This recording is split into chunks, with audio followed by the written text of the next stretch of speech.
La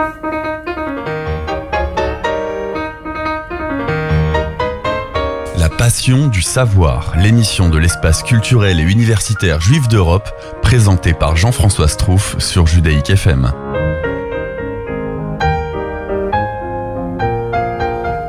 Bon dimanche, et c'est un moment du calendrier juif attendu, c'est la fête sympathique de Tou Bishvat. Bonjour Gad, est-ce que Tou Bishvat par hasard t'aurait inspiré pour ton éditorial ? Un tout petit peu. Un tout petit peu. Allons-y alors. Bonjour à toutes, bonjour à tous. Vous le savez donc, c'est la fête de Tou Bishvat, le nouvel an des arbres. Et partout dans le monde, les organisations juives à cette occasion se préoccupent d'environnement. C'est le grand moment du Tikkun Olam, la réparation du monde. Et c'est de cette notion de Tikkun Olam que je vais vous parler aujourd'hui. Même si mon ami Jean-François est sans doute l'un des acteurs les plus engagés dans la défense de l'environnement, nous savons l'un et l'autre que la notion de Tikkun Olam est bien plus vaste que la seule protection de la nature. J'y vois personnellement deux sens complémentaires. D'abord, la nécessité d'agir de manière désintéressée pour apporter au monde un supplément d'âme, et par là même, montrer le caractère universel du judaïsme. Il y a en effet deux manières de vivre le judaïsme. Un pan important des communautés juives dans le monde se réalise par une volonté de s'isoler, de conserver ses valeurs pour soi-même. Des raisons objectives peuvent justifier cette attitude. La peur de l'assimilation, la peur de l'antisémitisme sont les moteurs qui poussent ces communautés à s'envelopper de murailles invisibles pour avoir moins de contact avec le monde alentour. Ainsi, on peut vivre dans une société ouverte en France, aux États-Unis, au Canada, en Israël ou ailleurs, et limiter ses relations extra-communautaires au strict minimum. Et quand on parle de refus de relations extra-communautaires pour certains, il peut même s'agir de refuser tout contact avec d'autres courants du judaïsme que le leur. Nous sommes, quant à nous, partisans d'une autre manière de vivre le judaïsme. Nous ne sommes pas moins sensibles au danger de l'antisémitisme, au risque de l'assimilation, mais conscients de ces périls, nous avons choisi de les combattre par notre propre conception du Tikkun Olam. Oui, l'antisémitisme existe, il est malheureusement très présent dans nos préoccupations quotidiennes, avec la perte de l'identité juive que l'on range sous le terme générique d'assimilation, ces deux périls contribuent à l'effondrement des petites communautés juives. Mais nous pensons que faire largement connaître les valeurs du judaïsme est une alternative face au repli. Nous sommes suffisamment ancrés dans notre identité juive, dans nos cultures juives, pour ne pas avoir d'appréhension à vouloir les partager avec nos concitoyens. Nous devons faire connaître notre vision de la cité, des grandes questions qui traversent la société, à la fois en tant que citoyens, mais aussi parce que nous sommes porteurs des valeurs du judaïsme. Dans notre histoire, nous avons été souvent des pionniers, des prescripteurs parfois, lorsque nous étions persécutés. La conception de la justice, par exemple, telle qu'elle était portée par les textes fondamentaux du judaïsme, a influencé le monde. Quand les révolutionnaires de 1789 ont voulu édicter les nouvelles lois, ils ont choisi le symbole des tables de la loi parce qu'ils y ont trouvé un caractère universel. Les grands penseurs juifs ont à toutes les époques influé sur la conception du monde. L'invention du monothéisme, notre conception de la morale, de l'éthique, ont changé le destin du monde. Je vais l'illustrer encore par un exemple emblématique. Le combat contre la discrimination raciale aux États-Unis n'aurait pu aboutir sans avoir été porté par le pasteur Martin Luther King et son acte le plus significatif, la marche de Selma, il y a 55 ans.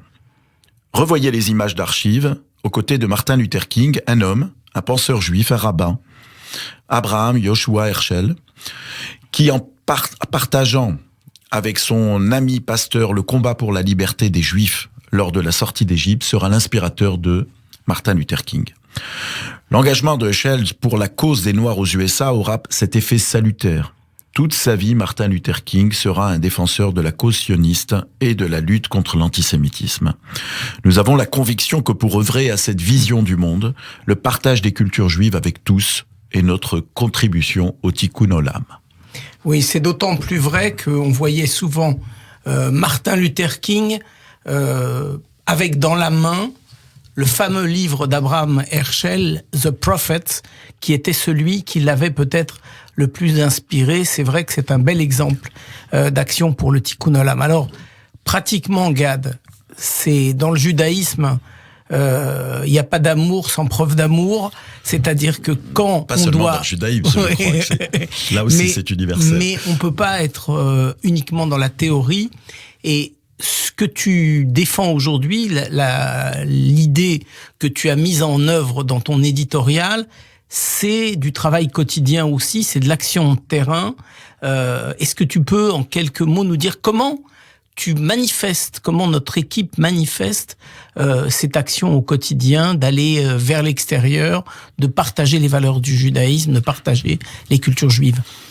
Oui, Jean-François, tu as raison, ce n'est pas de la théorie, c'est même des valeurs ancrées dans la tradition et dans l'histoire de l'Écuge et du Centre communautaire de Paris. Cette question de l'ouverture, cette question de l'ancrage de nos traditions à nos traditions et à la diversité et à la pluralité de nos cultures qui nous renforcent pour nous ouvrir vers l'extérieur, sans complexe. Vivre en tant que Français de confession juive aujourd'hui et doit être un acte de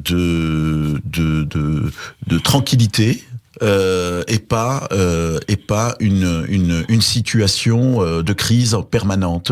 Et donc, dans l'absolu, l'Écuge y contribue à sa manière en proposant des passerelles avec la cité. Quand nous parlons de la cité, évidemment, nous parlons de l'ensemble des publics, nous parlons des différentes organisations culturelles, des différentes organisations en charge de la transmission, les écoles, les médiathèques, les bibliothèques, les mairies parfois, les autres associations, nos homologues, porteurs d'autres traditions.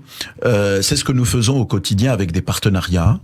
C'est ce que nous faisons également avec une programmation éclectique au travers des différents types de concerts que nous proposons, des différents formats d'activités.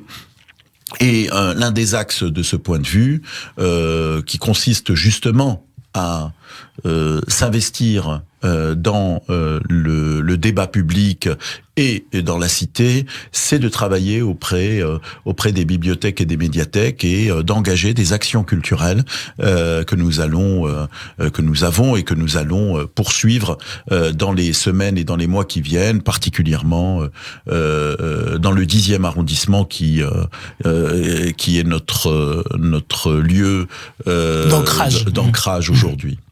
Alors, tu veux dire déjà que quand une activité est organisée à l'Écuge ou à l'Institut Wiesel, elle peut concerner n'importe lequel de nos concitoyens ou n'importe quel visiteur qui n'appartient pas nécessairement à la communauté juive. D'ailleurs, il peut ne pas appartenir à la communauté juive, mais être juif ou non juif. Oui, effectivement, Jean-François, c'est vrai que cela va de soi pour nous.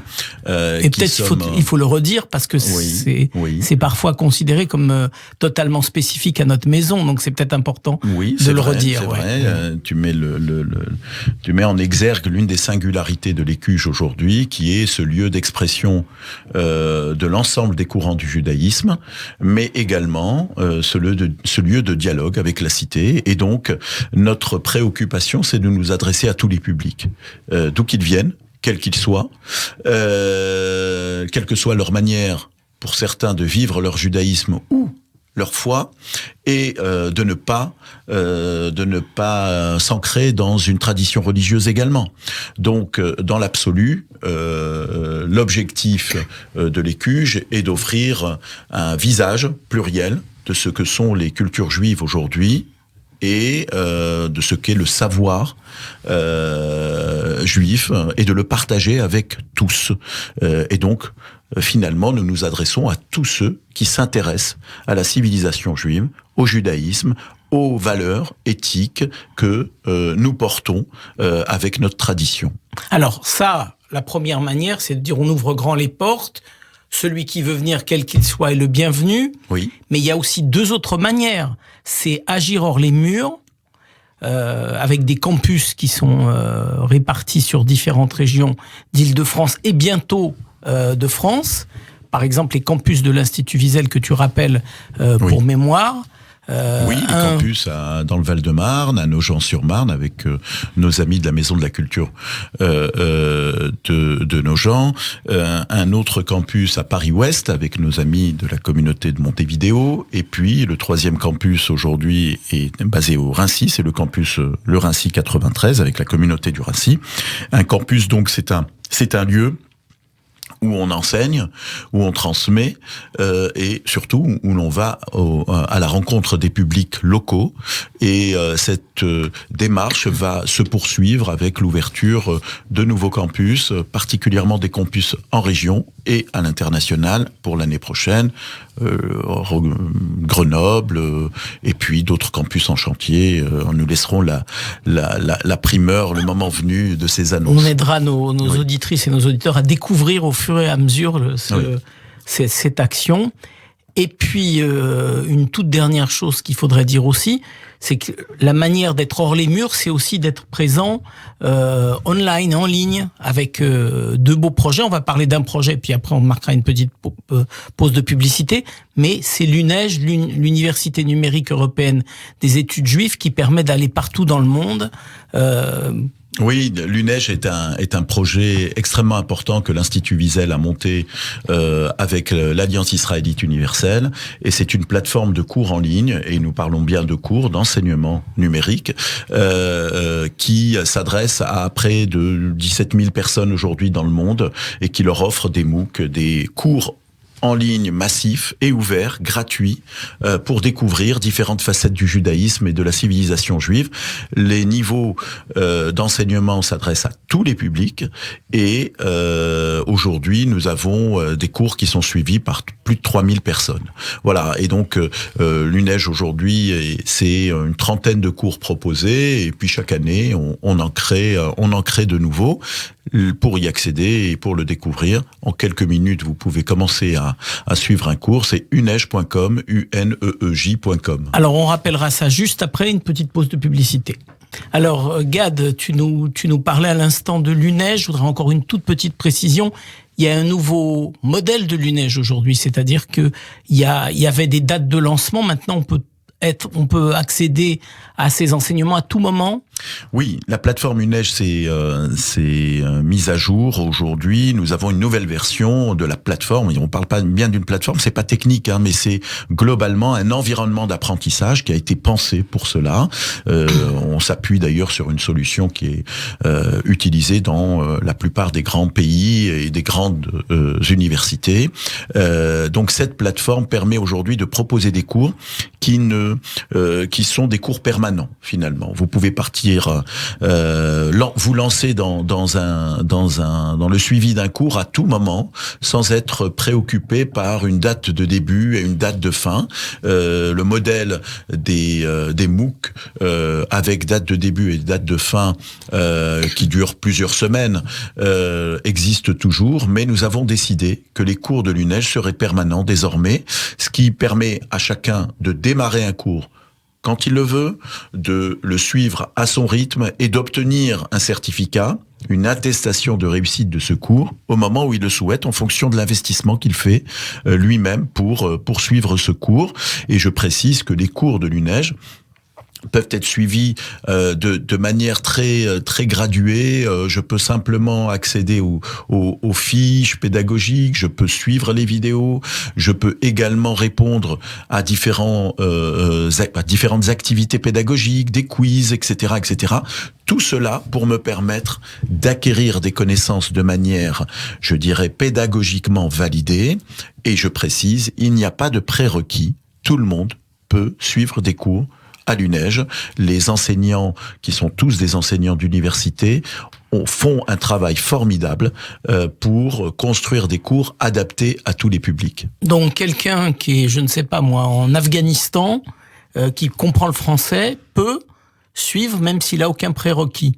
Et je dis pas par provocation l'Afghanistan, on a réellement des étudiants 80 pays, qui viennent du monde entier, même de pays improbables. Évidemment, on a près de 40% des étudiants de l'UNEJ sont en France, 60% à l'étranger, à peu près 15% en Israël, à peu près 20% en Afrique, ce qui laisse finalement... C'est incroyable, les 20% en Afrique. Oui, tout à fait. Et les cours sont en français, donc l'ensemble des pays où il y a une population francophone sont plus ou moins touchés. Et puis, de manière anecdotique, nous avons des vrais étudiants dans certains pays ça peut paraître assez singulier, comme l'Arabie Saoudite, l'Éthiopie ou en Syrie même, mais ils sont 1, 2, 3. Mais la réalité est là. On s'adresse à des publics qui sont partout dans le monde.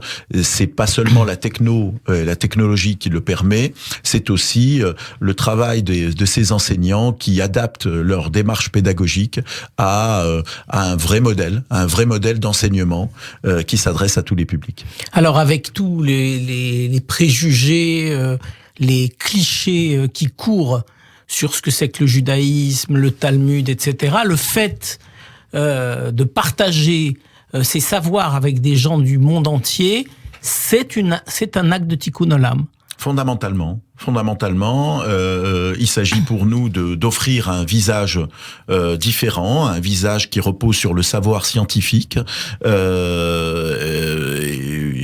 Et donc, vous imaginez à quoi je fais référence, en opposition à quoi je fais référence. Hein, le net est rempli de contenus de qualité très variable. C'est un bel euphémisme. Voilà. Et dans l'absolu, je pense que c'est effectivement important que tous les publics, qu'ils soient juifs ou pas, qu'ils soient sensibles à l'identité juive ou non, puissent découvrir ce visage pluriel, mais également un visage extrêmement riche de ce savoir scientifique qui d'ailleurs traverse l'ensemble des disciplines. Hein. On aborde les questions d'histoire, de littérature, de philosophie. On a des MOOC liés à la découverte d'Israël. Et c'est pas du tourisme. Hein. Il s'agit vraiment de comprendre les mécanismes et les réalités de cette société. Des MOOC qui ont été primés d'ailleurs. Et nous sommes vraiment heureux de faire ce travail avec l'UNEJ et nos partenaires que sont l'Alliance, que sont la FMS, que sont la FJF, qui soutiennent ce projet, et même le FSJU d'ailleurs, croient beaucoup au travail que nous effectuons avec cet outil de formation à distance à destination de tous les publics. On joue un rôle important, effectivement. Alors le fait que nous ayons un Ulpan extrêmement présent avec beaucoup de classes, beaucoup de formules aussi.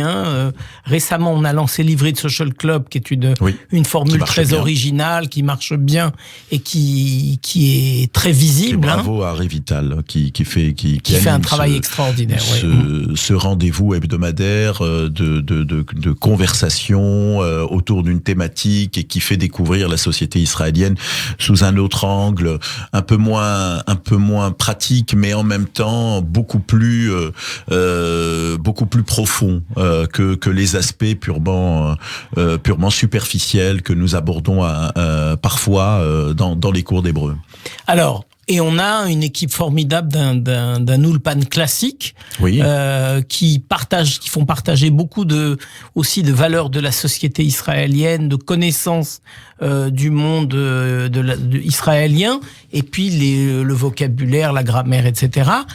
Mais si on fait la conjonction entre ce que tu disais sur l'UNEJ, la possibilité d'aborder des cours en ligne et le fait d'avoir un grand Ulpan, on arrive à quelque chose qui s'appelle l'Ulpan en ligne, qui est aussi une manière de partager cette colonne vertébrale de l'identité juive qu'est la langue hébraïque. Oui, de la partager et de proposer des enseignements à l'hébreu moderne aujourd'hui, à ces publics qui n'ont pas accès à des cours à proximité de chez eux ou de leur travail.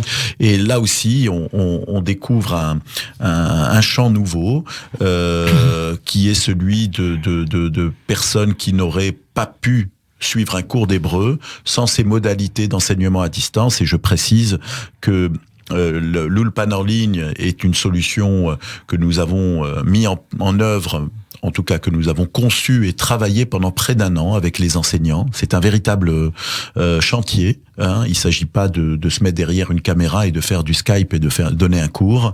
Il y a un chantier pédagogique énorme d'adaptation des ressources des cours. Il y a évidemment un chantier important de formation des enseignants. Et aujourd'hui, nous proposons 5 niveaux d'apprentissage de l'hébreu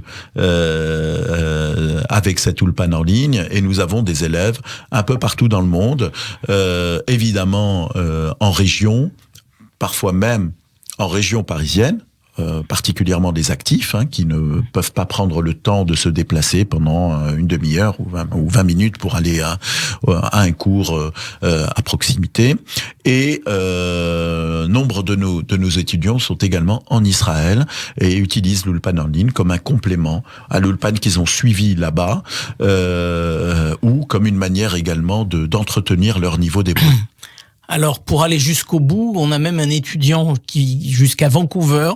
Donc ça, c'est extraordinaire parce que c'est ça change rien, 9 heures de décalage horaire. Donc il peut prendre que des cours du soir parce que quand nous, on est en cours du soir, lui, il est le matin. Donc c'est une anecdote, mais c'est pour dire qu'on peut suivre ce cours aussi en étant en déplacement en vacances. Il n'y a pas d'interruption, on suit son cours de Paris, et puis si on se déplace, on peut se connecter, ça ne nécessite aucune installation complexe. Et pour l'anecdote, c'est également le cas pour nos professeurs. Et pour nos profs qui peuvent être partout dans le monde, qui animent leur cours. Voilà. Alors je parle de ces exemples parce que immédiatement après les vacances de février, début mars, vont démarrer un certain nombre de cours à la fois présentiels, c'est-à-dire dans des classes réelles et dans des classes virtuelles, et notamment des cours pour débutants. Vous avez jamais appris l'hébreu, vous avez envie d'apprendre l'hébreu maintenant, vous dites tiens, c'est bientôt les vacances d'été, j'aimerais bien aller discuter avec mes amis, ma famille en Israël cet été, en ayant quelques mots de vocabulaire au moins. C'est le moment. Je vais vous donner tout de suite un numéro de téléphone parce que c'est ce qu'il y a de plus facile à se rappeler. 01 53 20 52 57, 01 53 20 52 57. C'est le numéro direct de l'Ulpan de l'Écuge, en ligne ou en présentiel. C'est le moment. Alors, il nous reste 2 petites minutes, Gad. Oui. Je voudrais, si tu dois ne donner qu'un seul ou 2 événements à venir à l'Écuge, de quoi tu as envie de nous parler ? Je vous parlerai du rendez-vous du 10 mars prochain. Il se passera beaucoup d'autres choses avant, mais je vous parlerai du rendez-vous du 10 mars prochain, qui est tout simplement le grand bal de Purim, et qui sera animé par le groupe Ors Radish et la chanteuse de Blowbird, Laure Slabiak. C'est une programmation qui me fait extrêmement plaisir. On va proposer un moment de joie, de danse extraordinaire avec ces musiciens fabuleux. Ors Radish, c'est le groupe de référence dans la musique klezmer aujourd'hui, avec une propension un peu rock, et donc j'invite vraiment nos auditrices et nos auditeurs à mettre une croix dans leur agenda pour le 10 mars à l'Écuge, pour le grand bal de Purim. Et je précise également que Purim, c'est également, on fêtera Purim de plusieurs manières. On proposera le lendemain une pièce de théâtre. On aura également des lectures de Megillah traditionnelles, et également une lecture de la Megillah par les femmes avec le groupe Lecture Sefer de Liliane Vanna. Nous aurons également un atelier pour les enfants autour de Purim, des contes, et voilà, donc Purim, cette semaine de Purim sera extrêmement chargée, et voilà, j'invite tous nos auditeurs et nos auditrices à penser à partager cette fête avec nous et avec leurs amis. Et donc, plein d'autres événements, on peut pas tous les citer parce qu'il y a vraiment une telle richesse que vous voulez en savoir plus, vous voulez voir ce qu'il y a dans les prochains jours. Un numéro de téléphone, si vous avez de quoi noter, 01 53 20 52 52. N'hésitez pas à nous appeler, je redonne le numéro 01 53 20 52 52. Et je précise que vous pouvez retrouver toutes les informations sur l'Écuge et l'Institut Wiesel sur nos pages Facebook Écuge et Institut Wiesel. On publie tout au quotidien sur Facebook. Donc plein d'occasions de reprendre contact avec nous. Une très belle fête de Tou Bishvat en attendant celle de Purim dont Gad vient de nous parler. Et donc je dis à dans 15 jours, à très bientôt, à vous toutes et à vous tous. À bientôt.